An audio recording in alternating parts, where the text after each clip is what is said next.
They missed my foundation launch because it would pressure my sister's calling to help others. Now she's been arrested for charity fraud while my organization saves lives.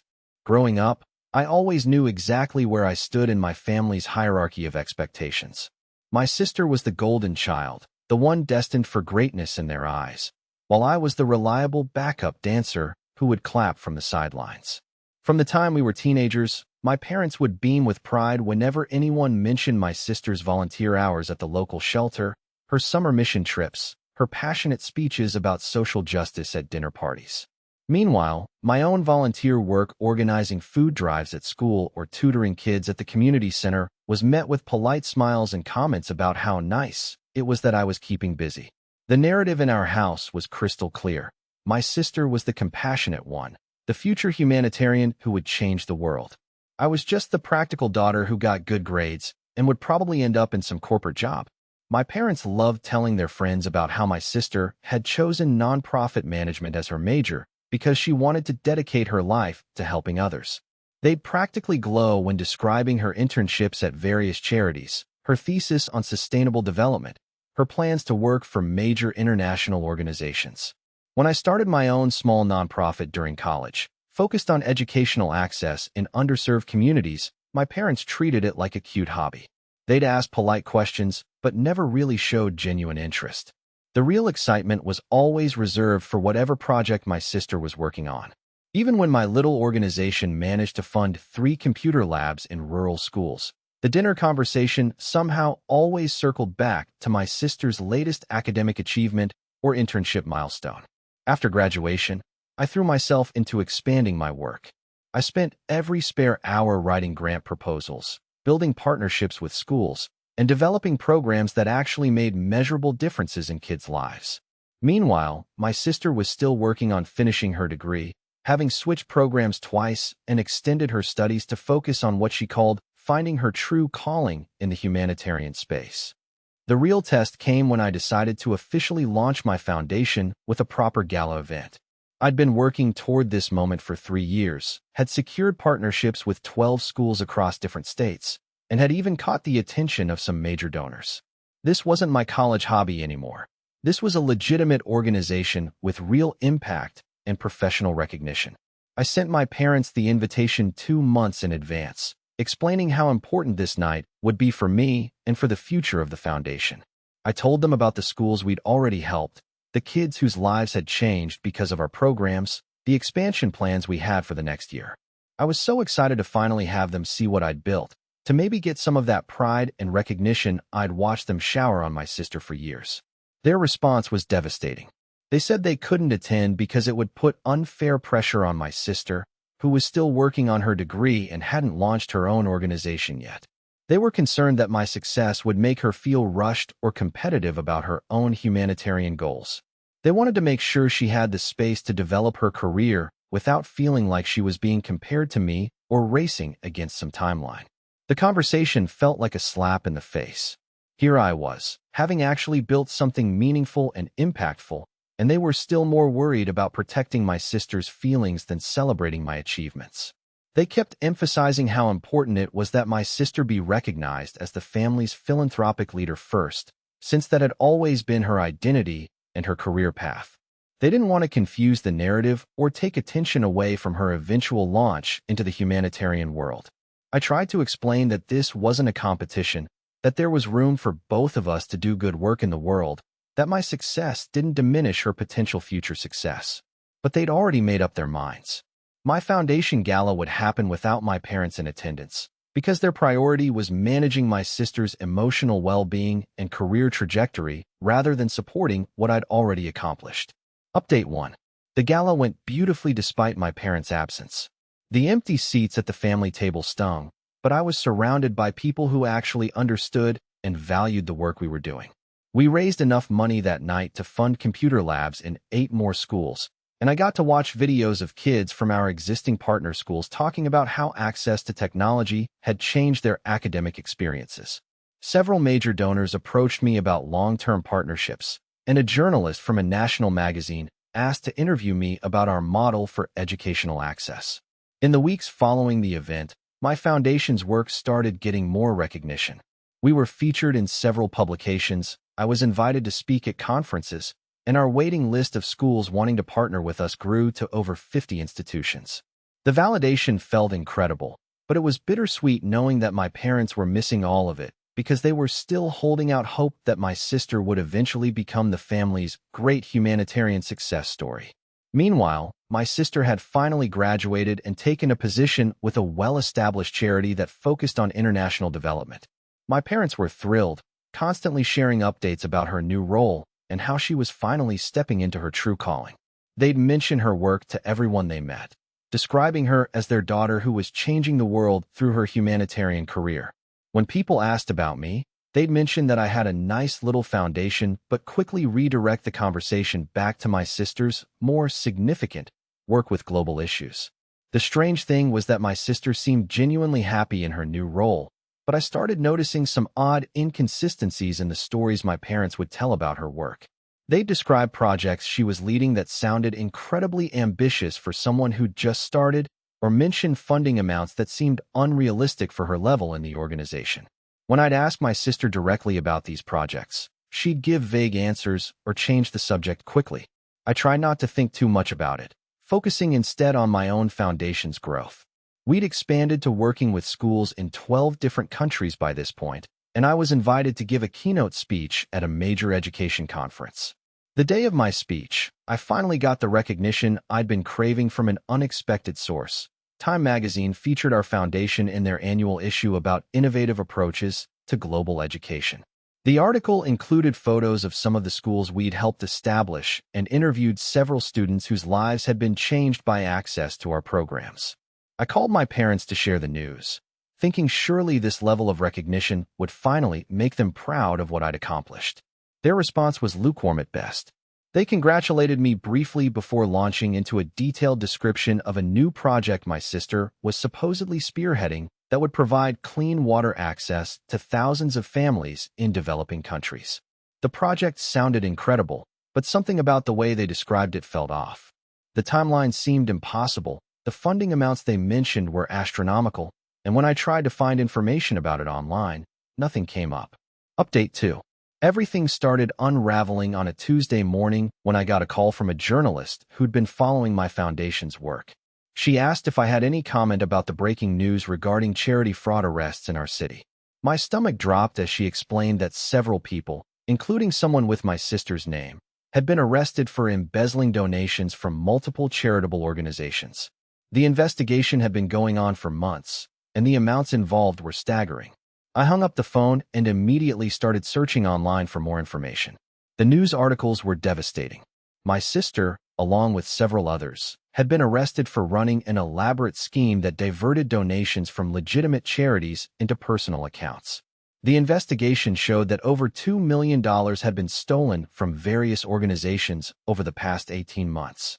The schemes were sophisticated, involving fake project proposals, forged documentation, and elaborate stories about humanitarian work that never actually existed. My hands were shaking as I read through the details. All those ambitious projects my parents had been bragging about, all the incredible funding amounts they'd mentioned, all the vague responses my sister had given when I asked for specifics, it was all starting to make horrible sense. The Clean Water Project, the educational initiatives, the disaster relief efforts they'd described with such pride, none of it had been real. I called my parents immediately, but they didn't answer. I tried my sister's number and got a voicemail message saying the number was no longer in service. The news articles mentioned that several suspects had been taken into custody and that authorities had frozen multiple bank accounts as part of the investigation. I spent the rest of the day glued to my computer, reading every article I could find and trying to process what this meant for my family. The most devastating part was realizing that while my sister had been stealing money meant to help people in need, my foundation had been doing legitimate work that actually changed lives. All those years of being treated like the less important daughter, all those moments when my parents dismissed my achievements in favor of my sister's supposed humanitarian calling, it had all been based on lies and stolen money. The irony was crushing. My parents had skipped my foundation launch because they didn't want to pressure their compassionate daughter or interfere with her humanitarian career path. They'd spent years telling everyone about her dedication to helping others while treating my actual charitable work as secondary. Now their golden child was facing federal charges for stealing from the very causes she was supposed to be supporting. When my parents finally called me back 3 days later, their voices were hollow and confused. They kept saying they didn't understand what had happened, that this couldn't be true, that my sister would never do something like this. They asked if I could help them find a good attorney, if I knew anyone who might be able to explain what was really going on, if there was any chance this was all some kind of mistake.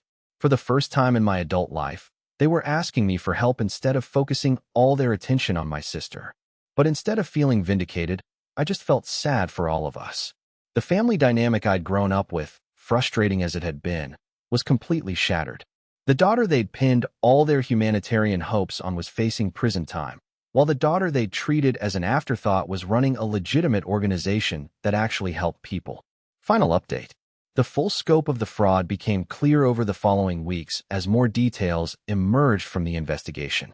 The scheme had been even more elaborate than initially reported, involving fake charity websites, manufactured testimonials from supposed beneficiaries, and forged letters of appreciation from community leaders. My sister had been working with a network of people who specialized in creating these elaborate deceptions, targeting donors who wanted to support international humanitarian work. But the revelation that truly destroyed my parents came when investigators revealed where much of the stolen money had actually gone. Rather than funding my sister's lavish lifestyle or personal expenses as everyone assumed, the majority of the funds had been used to pay off my parents' debts and maintain their comfortable standard of living. Their mortgage payments, their luxury car leases, their country club membership, their elaborate vacation trips. All of it had been secretly funded by money stolen from charitable donations. My sister hadn't been living some glamorous life off stolen charity funds. She'd been desperately trying to keep our parents financially afloat while maintaining the facade of being a successful humanitarian. The pressure to be the family's great philanthropic success story had driven her to increasingly desperate measures to support our parents' lifestyle while appearing to have a thriving career in nonprofit work. The investigation showed that our parents had been struggling financially for years, having made poor investment decisions and accumulated significant credit card debt. Rather than downsize their lifestyle or ask for help, they'd allowed my sister to sacrifice her integrity and her future to maintain their social standing in the community. They'd accepted her financial support without asking too many questions about where the money was coming from, choosing to believe her stories about successful fundraising and lucrative consulting work. My parents were not charged criminally, but the moral weight of what had happened was devastating for them. Their dream of raising a great humanitarian had not only failed spectacularly, but had actually resulted in money being stolen from people and causes that desperately needed help. The daughter they'd supported and celebrated had ended up doing the opposite of helping others. She'd actively harmed charitable causes by diverting resources away from legitimate needs. The contrast with my own work became impossible to ignore. While they'd been dismissing my foundation as a nice hobby, we'd built 12 schools, provided educational resources to thousands of children, and created sustainable programs that continued to impact communities long after our initial involvement. The Time magazine feature had led to partnerships with major organizations, and we'd recently been selected to receive significant funding from a foundation that supports innovative approaches to global education access. My sister pleaded guilty to multiple charges of fraud and embezzlement and was sentenced to 4 years in federal prison. During her sentencing hearing, she read a statement apologizing to the donors and organizations she'd stolen from, and acknowledging the real harm her actions had caused to people who needed help. She also publicly apologized to me for the years of family dynamics that had treated her supposed humanitarian work as more valuable than my actual charitable achievements. My parents aged dramatically during the months of legal proceedings and media coverage. Their social circle, built largely around their reputation as parents of a dedicated humanitarian, completely crumbled as the details of the fraud became public. The country club membership they'd been so proud of was quietly terminated, and they had to sell their house to help pay restitution to the organizations my sister had stolen from. For the first time in my life, they started asking genuine questions about my foundation's work. They attended one of our fundraising events, sitting quietly in the back and listening as I spoke about our programs and introduced some of the students whose lives had been changed by access to educational technology. Afterward, they approached me with tears in their eyes and apologized for all the years they'd failed to see the value of what I was doing. The relationship with my parents is slowly rebuilding, but it's complicated by the weight of everything that happened. They're genuinely proud of my work now, but it's hard to forget the years of feeling invisible and unimportant. I've tried to focus on the fact that my foundation's impact has never depended on their approval, and that the work we do speaks for itself regardless of family dynamics. My sister and I have exchanged a few letters during her time in prison.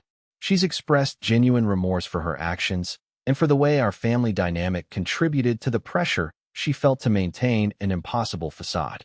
She's also acknowledged that my work was always legitimate and valuable, even when she was too caught up in her own deception to recognize it properly.